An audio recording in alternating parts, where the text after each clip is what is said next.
Good evening and welcome to this special session of the Lakeville Area Schools Board of Education. This meeting is officially called to order. We'll go around and do board introductions.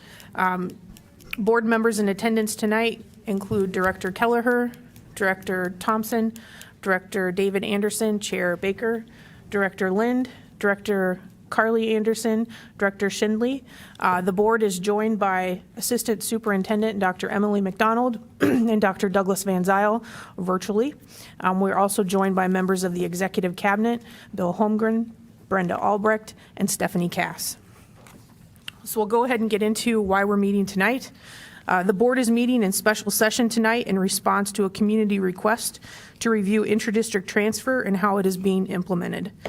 For the 24-25 school year, the current exceptions are high school students, current intra-district transfer students enrolled in Ignite and Impact, current intra-district transfer students with siblings, I think that's correct, full-time staff members, children, or students receiving specialized services in specific buildings. Do I have all that correct, Dr. McDonald? You do, yes. All right, perfect. We also do have our district attorney here to answer any questions that the board may have as we have discussion about this process. So I'll go ahead and open the floor up for discussion on the intra-district transfer process and if there are any things that board members would like to see changed with that.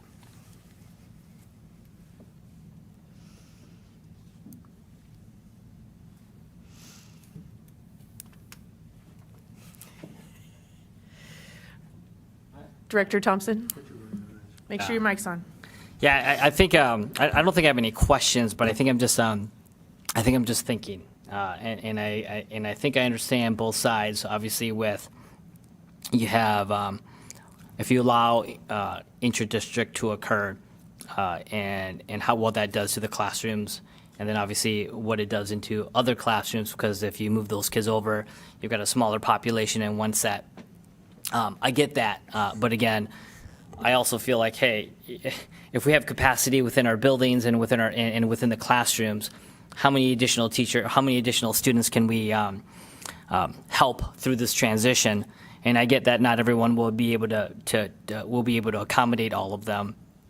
And again, I'm not suggesting that we do a lottery style or anything like that, but if there's, if you kept the same number of students or you kept the same number of teachers in place in your staffing model without adjusting that. And again, if the capacity is, I'm making a number up again, I've said 28 per classroom. And based on what we know, and I don't know if we even have this data, where how many students do we anticipate in those classrooms? So if it's, I'm making a number up, let's say there's 22 in that classroom is the average, and the class size can be 28. I mean, that's 6 additional kids that we can add potentially. Now, obviously, you want to save room for additional growth that may occur throughout the year so that it's not at 100%.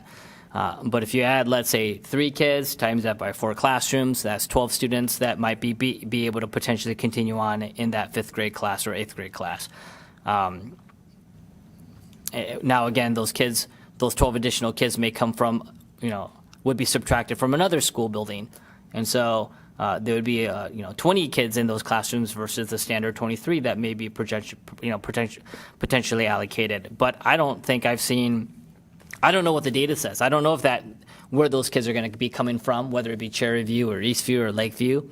But if we last year allowed intra-district to occur, I'm just having a tough time reconciling or aligning on that to not allow it this year. Can I ask, are you considering, are you talking about all intra-district transfer, or are you thinking of intra-district transfer just related to students that would be 5th and 8th next year to help them transition? I must have been mistaken. I was under the impression that intra-district transfers were going to continue within the means, within the capacity of all buildings. But I must not have paid attention during that segment, and I apologize, but that was my interpretation. I'm most concerned for the 5th and 8th grade to help them transition. Okay. Director Carly Anderson. I I feel exactly the same. And, coming from a mental health lens, I am worried about our fifth and particularly eighth graders who are moving to a new school. I think the challenge, though, is we should have made this decision a long time ago before we started with Teamworks and maybe the decision kind of was made, or just as a board, we should have maybe made the decision then, just because I think if we were to change the process at this point, and part of this is from talking with some of our really awesome teachers in the audience here, we have no idea. Like, I'm just even thinking about my home school of Eastview, and that school is getting hugely disrupted in terms of, as expected, to start filling Highview. And how many of those fifth graders are going to stay at Eastview if they were given the opportunity versus who wants to go to Highview because it's a new awesome school, right? And their whole neighborhood might be going to Highview. So I feel like we can't possibly know who's going to make what decision without asking parents, and how long does it take to get that kind of data? And then how does that impact our staffing process in the next several weeks? So one concern I have, just with where everything is with contract negotiations and everything else, is I don't think we need to put, so I want to come back. I share the concern about our fifth and eighth graders. I also have concern about how this would impact staffing at a time where we are very vulnerable, and not wanting that to impact students for this next year, and not wanting to have overflow at Century where those class sizes are already really high, and how does that affect academics for students? And so I feel like it's very difficult to make a decision right now because we don't have all the data, and I don't think it's possible to have the data in the next time we should have it to allow Brenda and everybody else to make the staffing decisions. So I feel like we're in a really challenging position to shift right now. I agree. Director Kelleher? Carly, I understand that, and we don't have the data. I do believe, if I understand the reports that came to us in prior meetings, the design team looked at that, and they looked at all different avenues to see what would work and what wouldn't work. And when the final plan came to us, the understanding was that this was going to be the plan, and that these families were going to be communicated to. In all the adjustments that I've been involved in over, and this is like, I think I've said 16th or the 17th time I've been through that, I don't believe we've ever had grandfathering in at any level except when we opened South and grandfathered our juniors in to being able to stay their senior year. And the most critical piece right now, I think, is first, if we would open up intra-district open enrollment, we have no idea who wants to stay and who wants to move to the new buildings, whose friends are going to stay and whose friends are going to move to their new buildings. At some point, we could possibly be denying students their intra-district open enrollment when their friends are getting to stay, and then they got denied because we now have run out of space, and it becomes a first-come, first-served basis.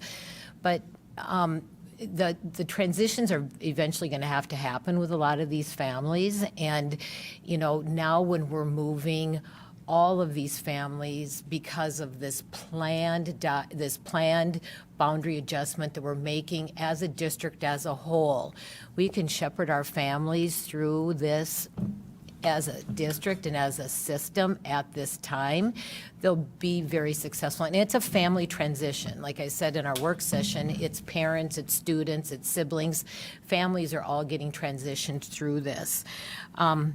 But our staffing, we've got it planned to have staffing go out this Friday and to disrupt that when looking for staff and getting teachers on board right now is a challenge across the state and across the country. It's really important that we're out in front of it to get the staff, and then it leads into our specialists, and it delays the communications that they are wanting to get out to our special education families. And I just am very concerned that we would be disrupting all of that. But then there's also the fallout that we're not aware of that could potentially happen. So I just think we need to be really sensitive to this. And the data is there, has been looked at by our staff and our educators, and that cross-collaboration team that they talked about with our principals. And I think we need to stand by holistically what this board has decided. These boundary adjustments were the right thing for this district.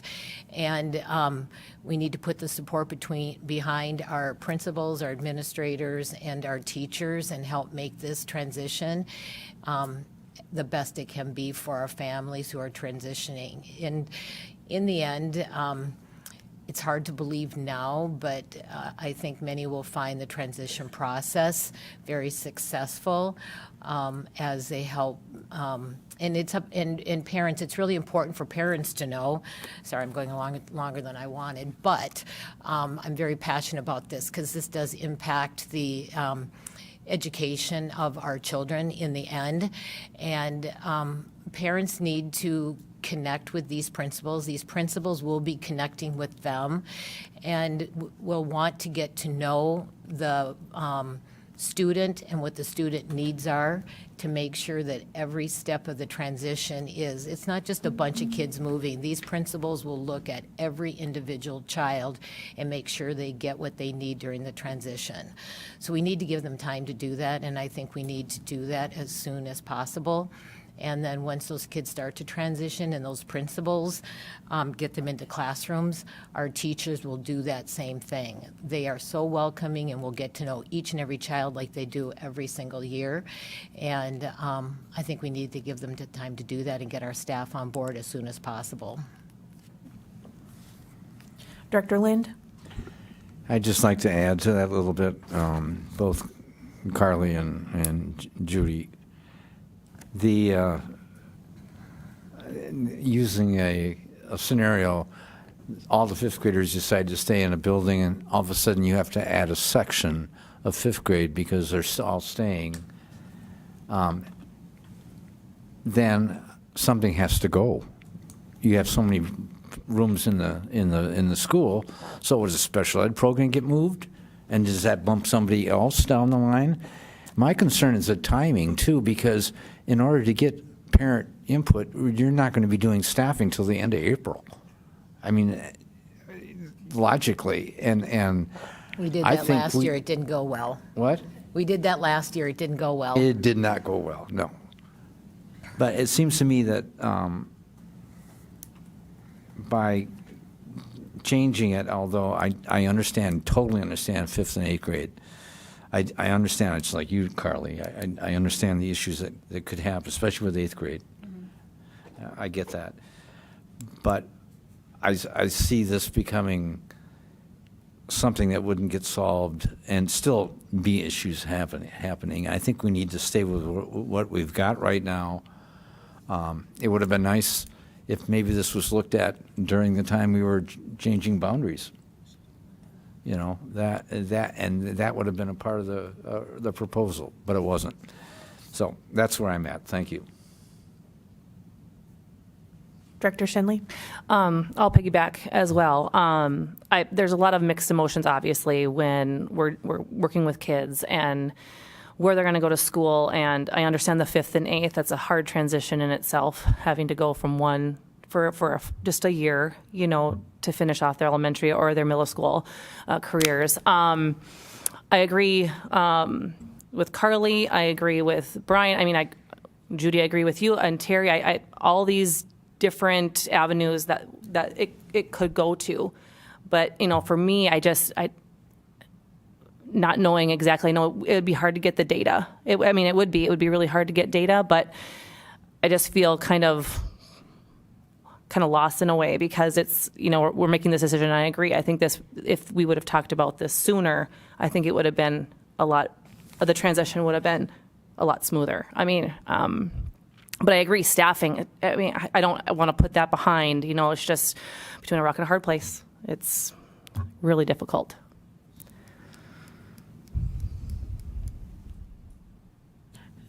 Director Carly Anderson. I just want to add to, I am concerned about how it affects special ed because I know that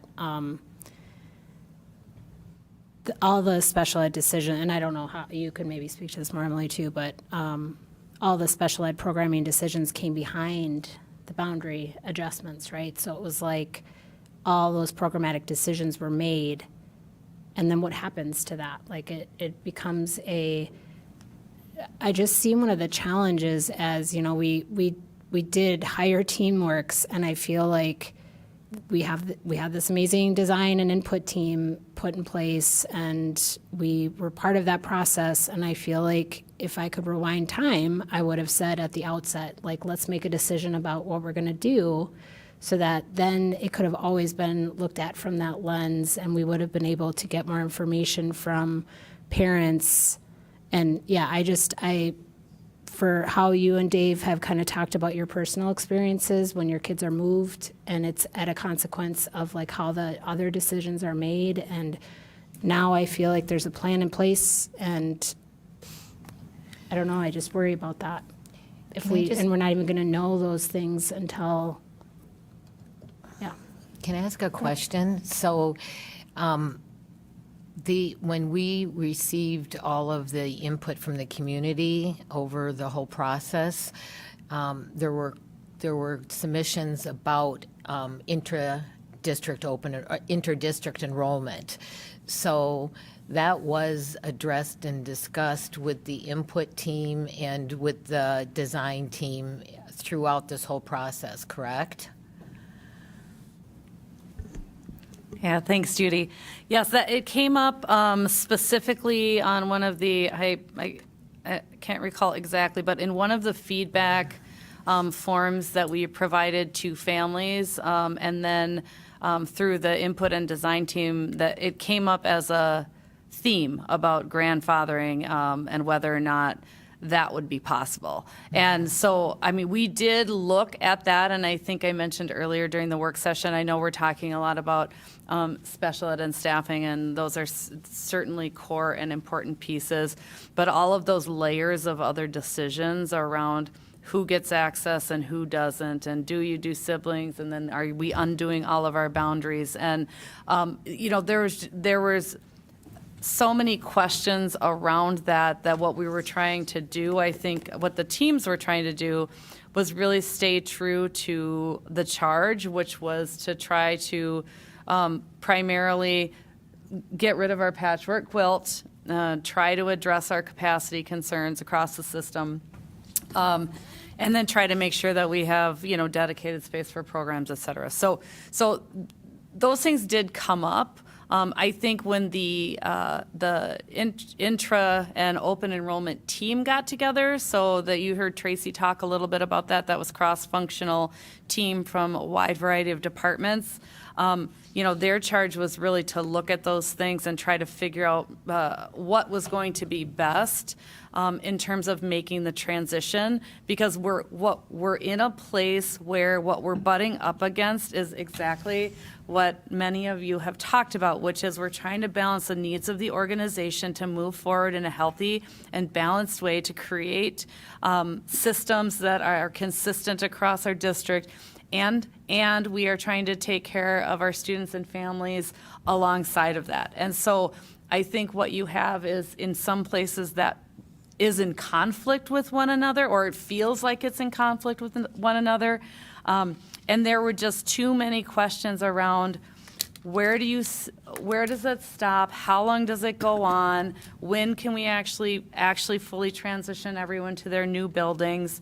As I said earlier, There's some questions about staffing at the elementary because we wouldn't have specific numbers, so we'd more likely be overstaffed than understaffing we can address, but we'd be likely overstaffed. Then there's the busing question, and then at the middle school, we're looking at significantly different class size based on the numbers that we ran if students returned to their home buildings. So, anywhere between, I don't want to give you an exact number, but we were really looking at 7-8 students per class differential between what we would see at Century. So these are the things, to your point, Judy, that we all talked about. And it's equally as difficult for us because we know that there are students and families and faces behind all of those decisions. But for system consistency and to try to move the system forward in the way that will set us up best now and in the future, that's where we landed. So just so you have that context, that it is the things that were mentioned at the table, and it was other things as well. And just to refresh everybody's memory, the design team, well, the input team, but the design team specifically consisted of educators, principals, district office.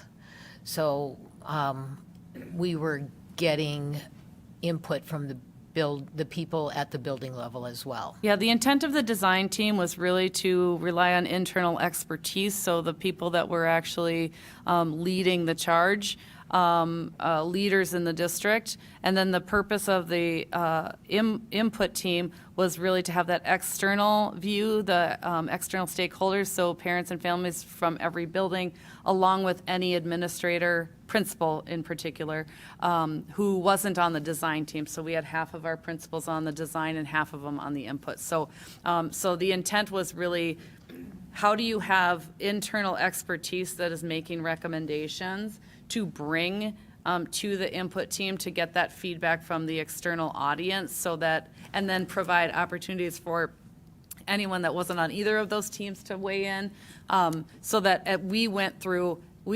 every line, every theme of all of that feedback, brought that back to the design team for discussion before we brought the next iteration of plans to the input team. So, we did that cyclical process fully twice, and then made a slight adjustment related to how we collected our feedback on the last version, because at some point we had to stop and bring some options forward as sort of final drafts. So you can't be in that cycle forever, or you never.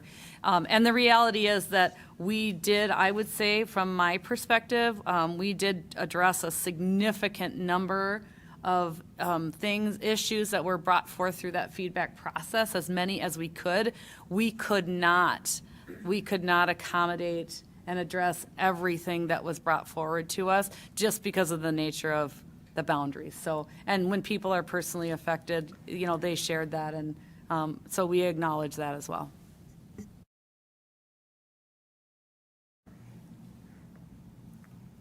Director Thompson?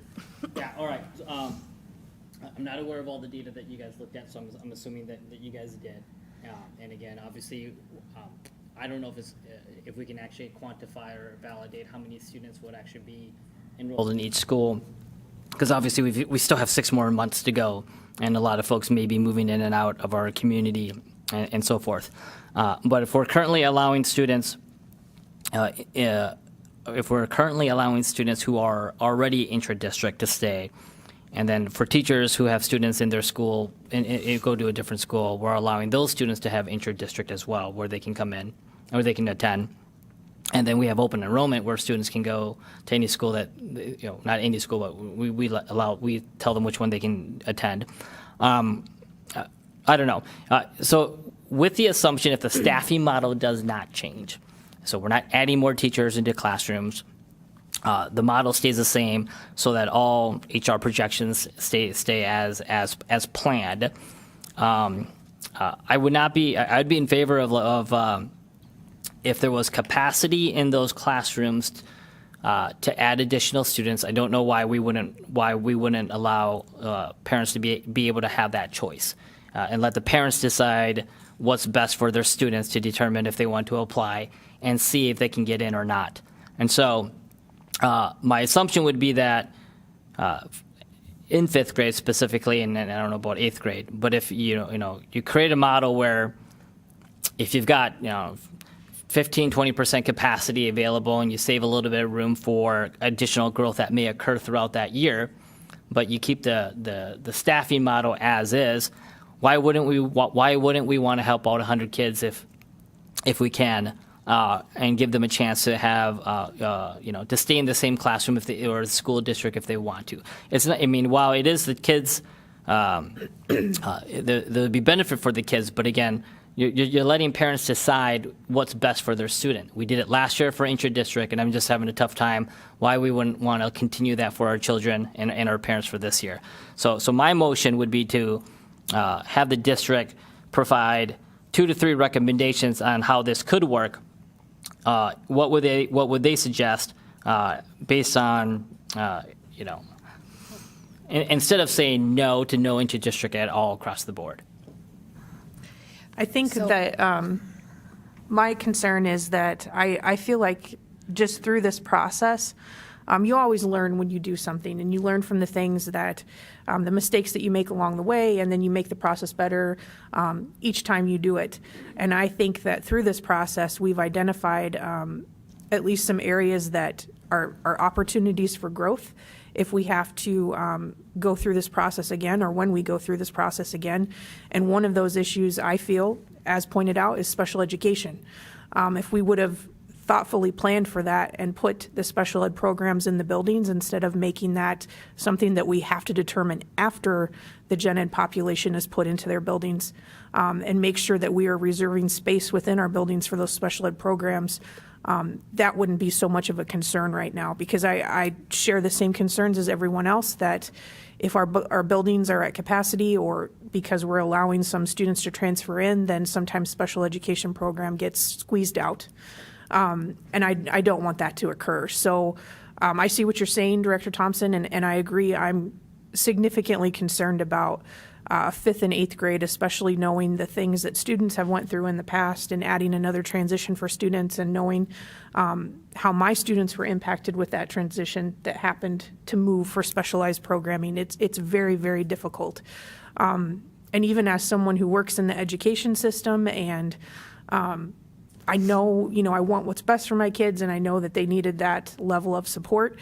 Honestly, like the last day of school was the hardest thing I've ever had to do. When I see all the teachers waving, and I know that that's our last day in that building, it's very, very difficult. So I honor what our community is going through right now.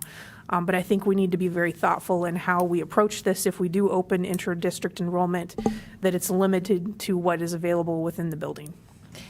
Director Keller. Yep. So in regards to Director Thompson, so I think we have to think about the ramifications of making a decision like that.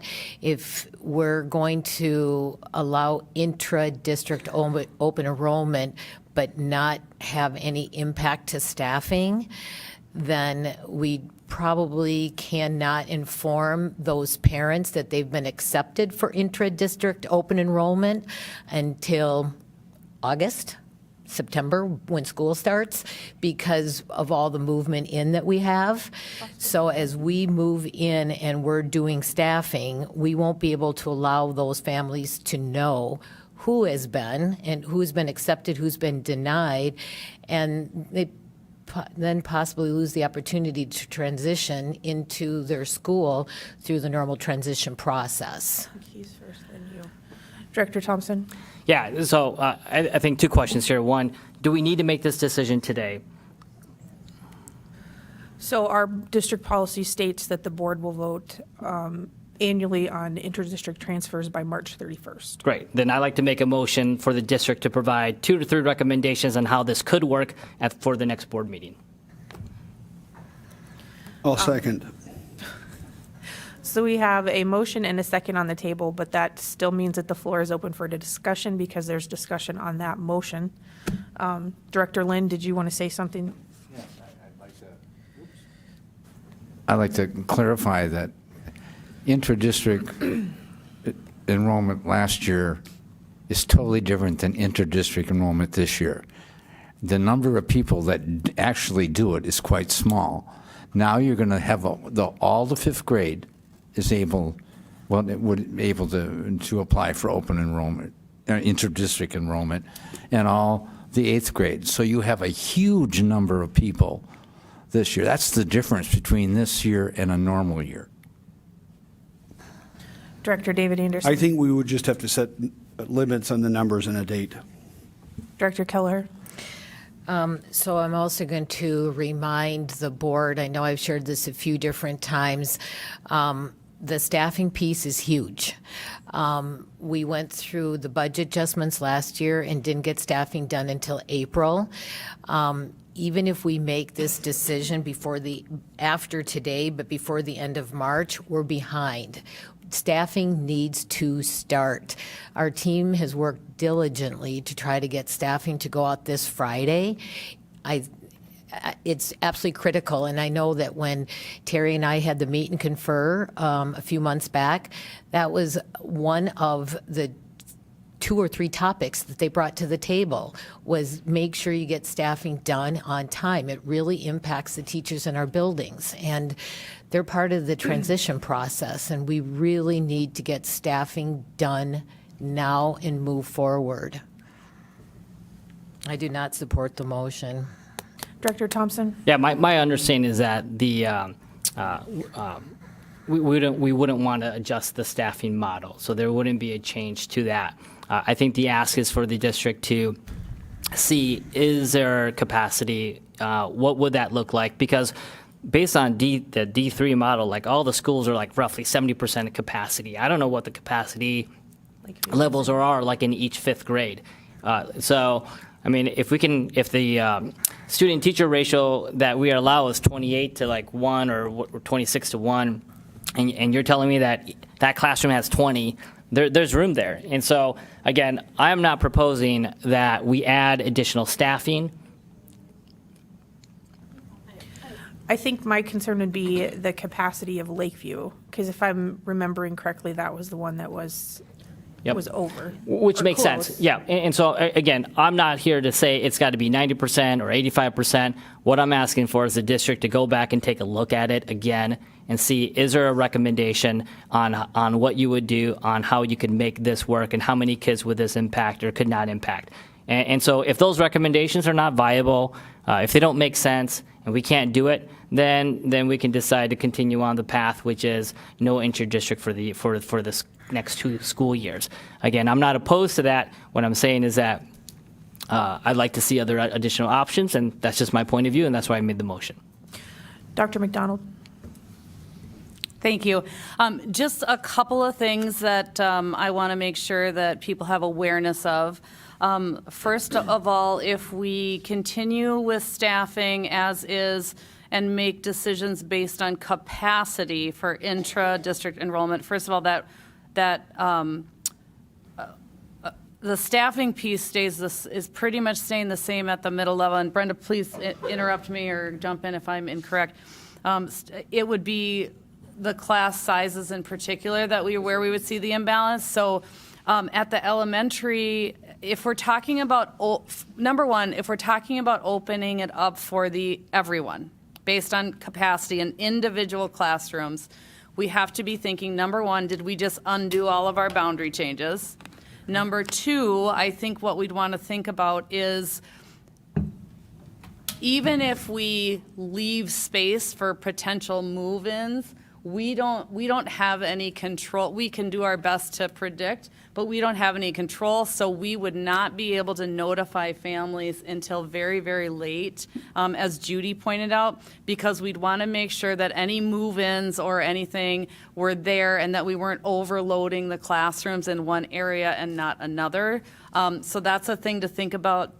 I think the third thing to think about is the reality of our space issues and our capacity, and even down to the individual classroom level. The thing that we have to keep in mind is that when we're talking about doing it based on capacity, we have to think about what is the criteria that gets you in and doesn't get you in if there's only one fourth grade spot.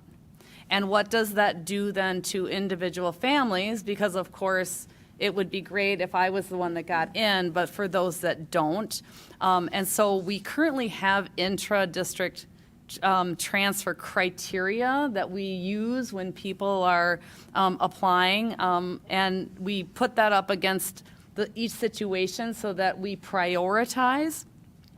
In this case, everybody would be on the same level, so we wouldn't be able to make decisions based on that criteria. We'd have to come up with new criteria to make those decisions. So just a couple of logistical things that I think do matter. And I think from a district standpoint, it really puts families in the district in a difficult position when you have winners and losers in that situation. And so I do think that that's a little bit hard from my perspective. And again, if you get in and that's what you want, that's great. I think we have to think about what the other side of that is as well. So Brenda? Can we turn the microphone on at the podium? Can we make sure the microphone is on at the podium? Thank you. He said it is. Can you hear me? Yep. Okay. Now it's on. Okay, got it. So I just wanted to make sure that I am providing some clarification on some of the questions that you're asking. So I'm hearing you say that if the staffing models stay the same, why can't we have the intra-district transfer process for certain grade levels? So I just want to make sure that you know that the staffing is more than just the number of teachers we have and the number of teachers per pupil. It's about notifying non-tenured teachers whether or not they'll be renewed based on staffing. It also has to do with where teachers are placed. So we have some teachers that are tenured right now that they don't know where they're going to be placed because they're waiting for that staffing model to come out. So there are some other impacts to the staffing model other than just the number of teachers that we have. They're waiting to find out where they're going. So I just wanted to make sure that you were aware of that. Director Thompson? So thank you for that. And so again, I would assume the staffing model continue on as planned in its timeline. And as you're putting that together, I would assume that you're looking at the data of the number of kids that you're anticipating to be in that building over the coming weeks as you put that timeline together. And so, again, the intent is not to add more staffing, so there would be line of sight and transparency for the staff to say this is where you're going to be. What I'm asking is there a buffer, is there a capacity within the classrooms to be able to add additional students and let the parents decide if they want to have the option to see if they can get in, if they can't get in. I get that there may be some that there'll be parents that are like, no, you're going to this new school. It is what it is. There are some parents that may say, you know what, we're going to take a shot. If we can get you in, great. And we're going to take on the risk. We're going to take we'll do what we can to make sure that you're able to continue on in that particular school if that's what the parents want to do. So what I'm looking to do is just give them more choices if we can allow it and if we've got the capacity there and it doesn't impact the staffing model of where the teachers are going to go. And so I think that's kind of where I'm thinking at. And I believe we're anticipated to add about 150, maybe 200 students every year. And so when we've got 11,800 or almost 12,200-ish students, an extra, we're looking at 150 to 200 more. I don't know where they're going to be. They're going to be elementary, they may be middle, they may be high school. We don't know. And so to know that if that 150, let's say, let me just make a number, 10% of them are fifth graders, that's 15 students that would be scattered across however many 4 classrooms times that by 9, right? That's you guys can do the math. So that's like, you're looking at 15 kids that would be scattered across, right? And so I don't anticipate the additions to each fifth grade, to the fifth grade level as a whole would be drastically impacted if you had a reasonable amount of buffer within the classroom capacity. So that's where I'm trying to get to. But again, you can decide what you want. That's an option. And if we had recommendations by next week, that would help me feel more comfortable. So I want to make sure I get it in order here. So we'll go Director Shinley, Director Carly Anderson, and then Director Keller. Go ahead. So can I just clarify your question and correct me if I'm wrong? So what you're looking for in your motion is to continue with staffing and just continue to have a discussion about intra-district transfers before March 31st? Or am I completely losing my mind? No, I'm looking for the district to provide recommendations if they could make it work without changing any staffing models. How many kids would that impact? How many open spots could there be in fifth grade? What kind of criteria would they have in place? Okay. And then what would the rules be because if 100 kids can get impacted, maybe, then 100 kids get impacted. And then you as a board can decide, I don't like that. I want more kids to be impacted. I want all the kids to be impacted. What I'm making, my motion is to ask the district to just go back to the drawing board and ask and show me, if you could make it work, what could that look like? And they may be unviable options. That's all. I just want to, this is just an example, and correct me if I'm wrong here. I'm thinking about Cherry View and Eastview because both of those schools have impact of 50, almost 50 or a little more than 50% of their student population, given opening of Highview. So when you think about that, if 50% of a fifth grade class is impacted at both of those schools, and we have no idea, if given the choice, whether those parents and families are going to choose to stay at that school or go to Highview, that's where I feel like that's a huge difference, right? So how many, what are there, 30 or 25 kids in class times 5, so, 125 kids. So that's at least an extra class, potentially, an extra section at 1 to 2 sections at Cherry View and Eastview, potentially, if they all decide, or half of them decide to stay, or what, you know what I mean? Yep. May I respond to that one? Okay. Yeah, so I'm assuming then that the administration is creating a staffing model for the number of kids that they anticipate going to that school based on the data that they have today. And so the motion is not to add additional staffing or additional classrooms.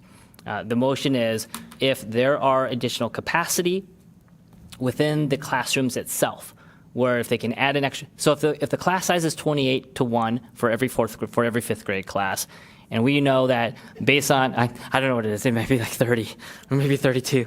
It was just so high.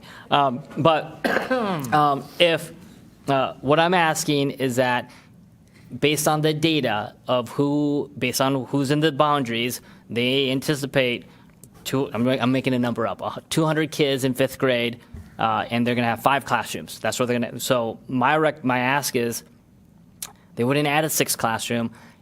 Are all five classrooms at 100% capacity, or are they at 70% capacity? I don't know. We don't know, but we do know because we know how many 4th graders are in Cherry View that are going to be in the boundary zone for 5th grade. So again, the motion is to ask the district to make a recommendation. Does that make sense? Yep, just wait 1 second, because it looks like Dr. Van Zyl would like to say Okay, something to yes. that. So let's hear from him. Can you hear me all right? Yeah. I can hear you.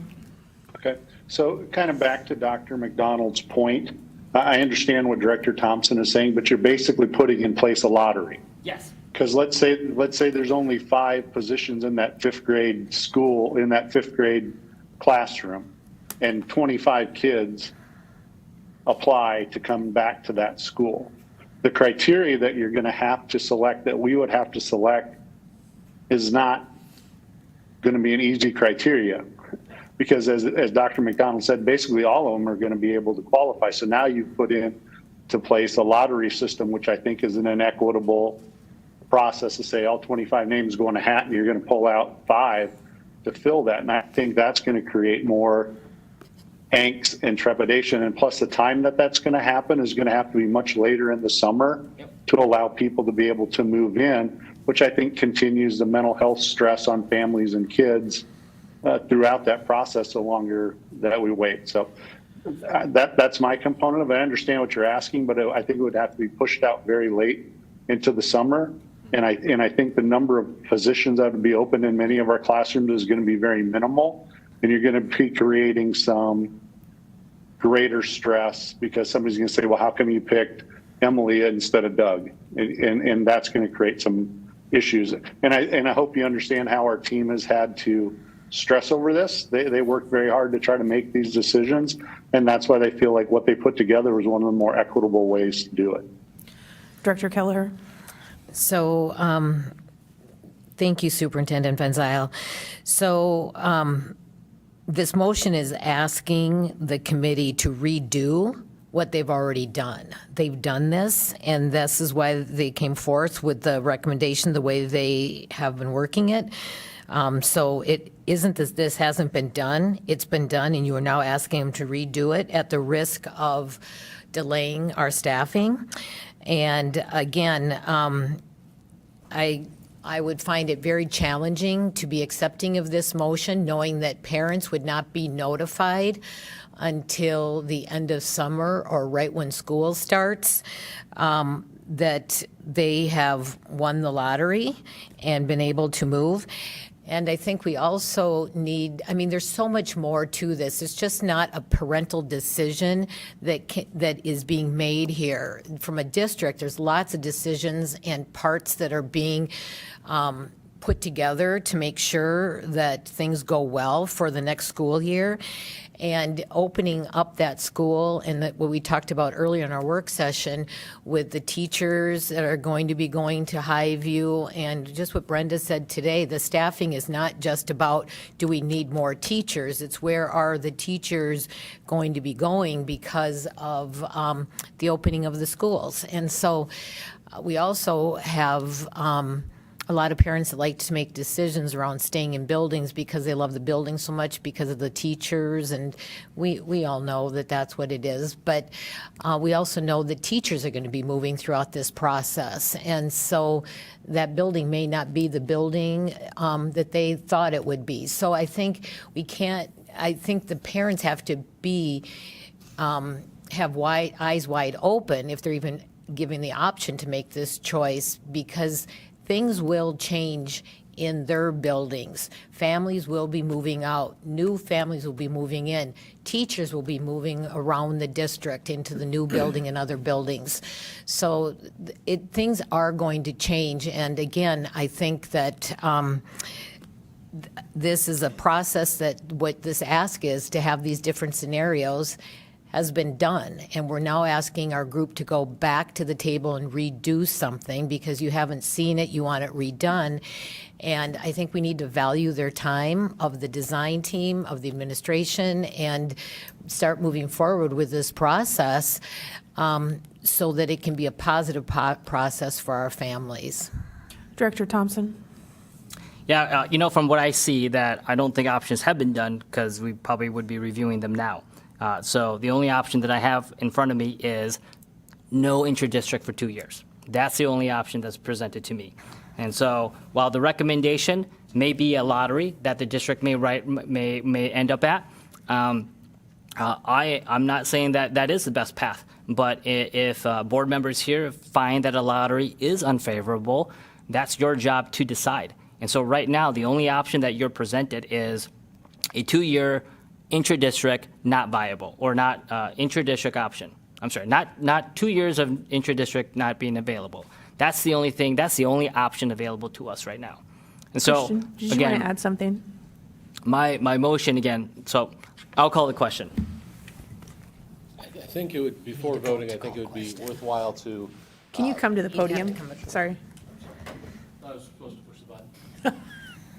I was just going to say, before voting on things, I think it would be worthwhile for the board to hear one more time what is actually currently on the website. It is my understanding that it is not a complete ban on all intra-district transfers, as it does not affect high school. So I Correct. think hearing it one more time, what exactly the parameters are before this discussion goes forward, Sure. just to make sure everybody's on the same page. So, Dr. McDonald, correct me if I'm wrong on these. The ones that I have are high school students, because they're not part of the boundary changes. Current inter-district transfer students enrolled in Ignite and Impact. students that are already current interdistrict transfer students, families with incoming siblings of current interdistrict transfer students, and full-time staff members' children, students receiving specialized services that are in specific buildings. Is that correct? It is. Okay, so those are the options that we have in place at this time for interdistrict transfer.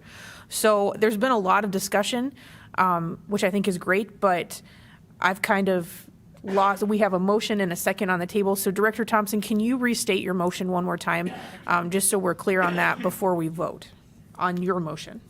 So it's pretty ambiguous, but the ask is, can the district come back with 2 to 3 recommendations on how this could work without adjusting staffing models? That's it, I think. Okay, so we have a motion and a second. As long as we're directionally aligned. Is there any discussion on that motion before we vote, or any questions to clarify? Dr. McDonald?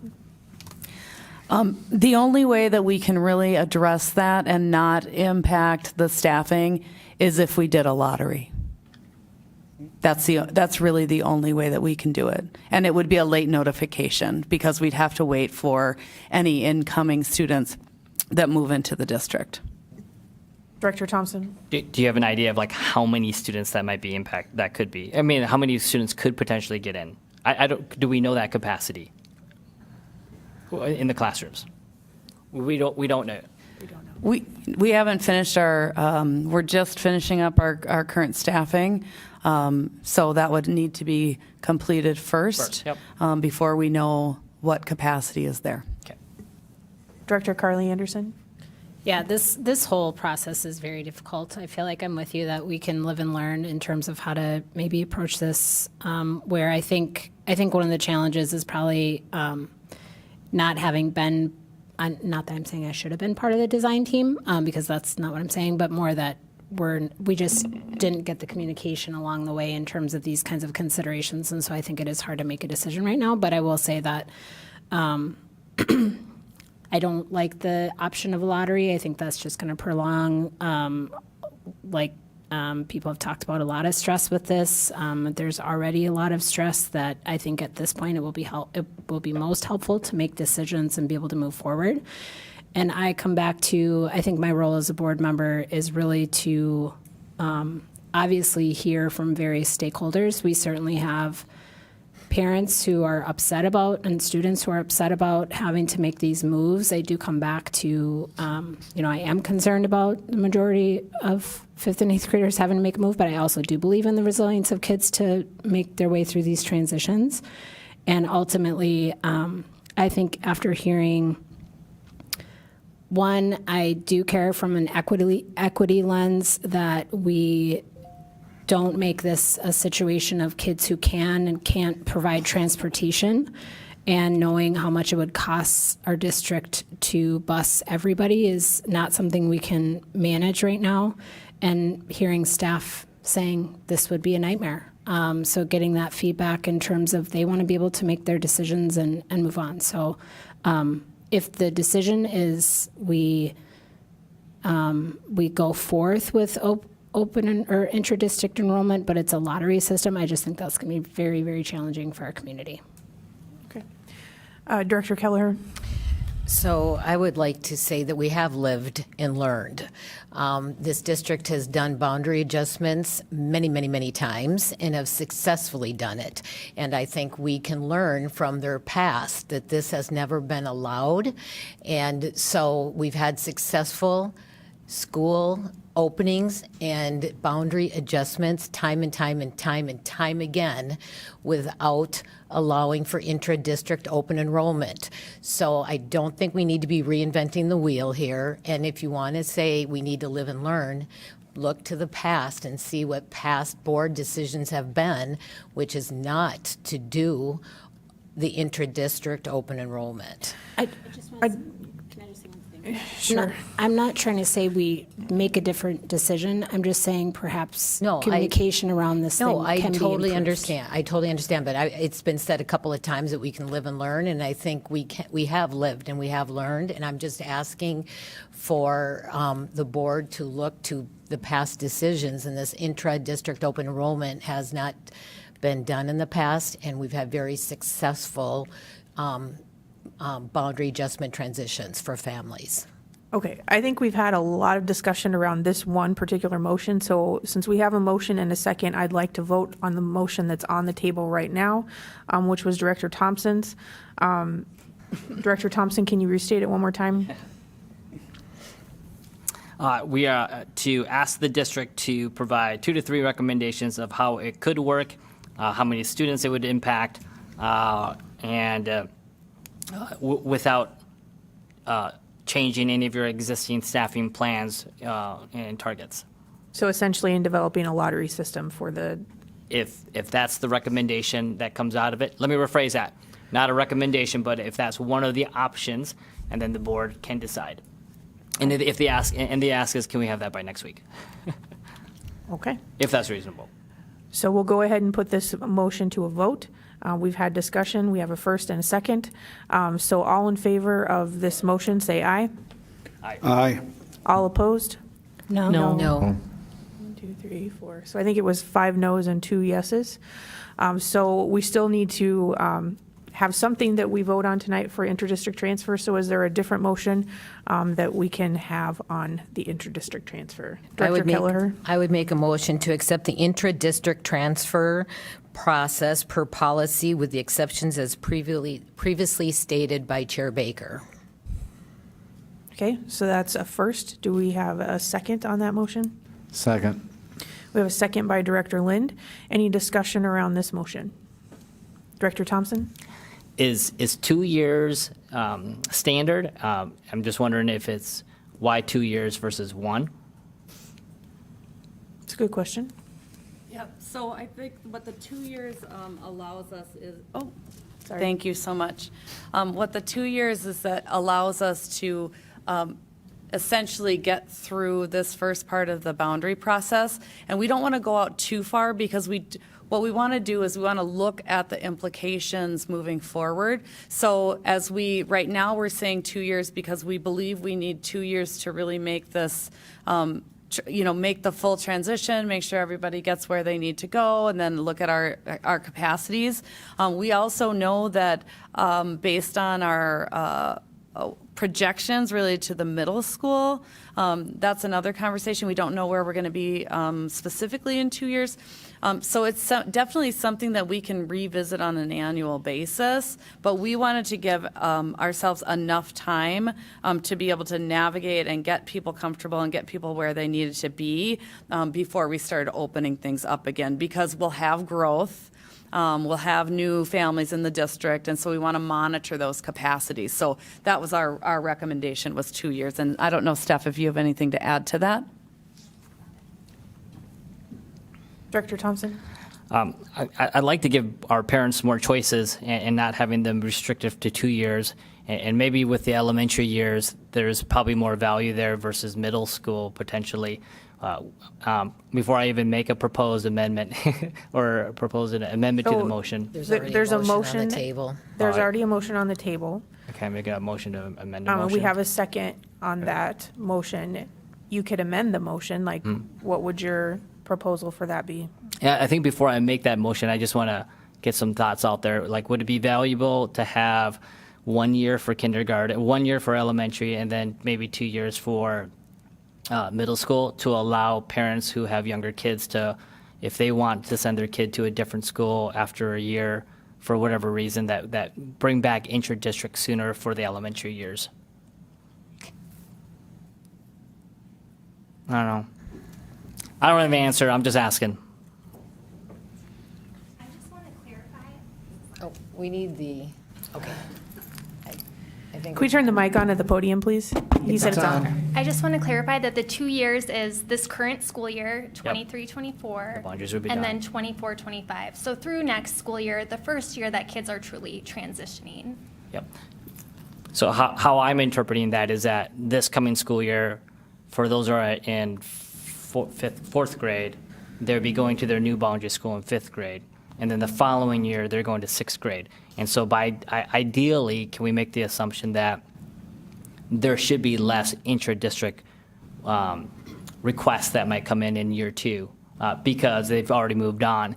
And so can we then open back up intra-district to at least the elementary grade level for parents who may want to make a change and give them more choices instead of having to wait another year before they can ask a change? Well, just based on our policy, we can revisit it annually as a board, so. And it's just occurring this year, so now until June, is that right? Now until June, right, for this year? Yeah. And then just from start of September to the following June. Oh, I'm sorry, then I must have misunderstood. And I thought, that's the only time frame that they're talking. There's a 2 time frame. are we talking about this current school year that we're This in now? one, And then yes. next year? And then next Okay, year. my mistake. I thought it was Yes, next it's year and not the another following. extra year after that. All right, so it's not 24, it's Dr. so- Van Zyl, did you have something to add to that? So it's really What Director Shinley is correct, it said is correct. It's just for the remainder of this year and then next school year, and then the plan is for it to Okay. be able to reopen. Thank you. Okay. So it'd be a 1-year, really, restriction, not 2 years. Correct. Okay. All right, Like Chair Baker said, this is an annual decision, and we're Correct. making it now for next year. right, so we're making that decision now, and then by policy, we would revisit that for next year. So is there any more discussion on this motion? All right, so we have the motion by Director Kelleher to approve interdistrict transfer based on the exemptions. Per policy with Per the policy that we exceptions have. previously stated. Yes, thank you very much. I appreciate that. It's getting to be long. So we'll go ahead and put that to a vote. All in favor, say aye. Aye. All opposed? No. I think we have 2 noes. Yeah. 5 yeses, yep. All right, so motion carries. That is all that we had on the agenda for tonight. So I'll ask for a motion to adjourn this meeting. Oh, I'll make motion. So you have a motion by Director Kelleher. Do we have a second? I'll second. Second by Director Schindley. Any discussion? Hearing none. All in favor, say aye. Aye. All opposed? Motion carries and meeting is adjourned. Thank you so much for your attendance tonight.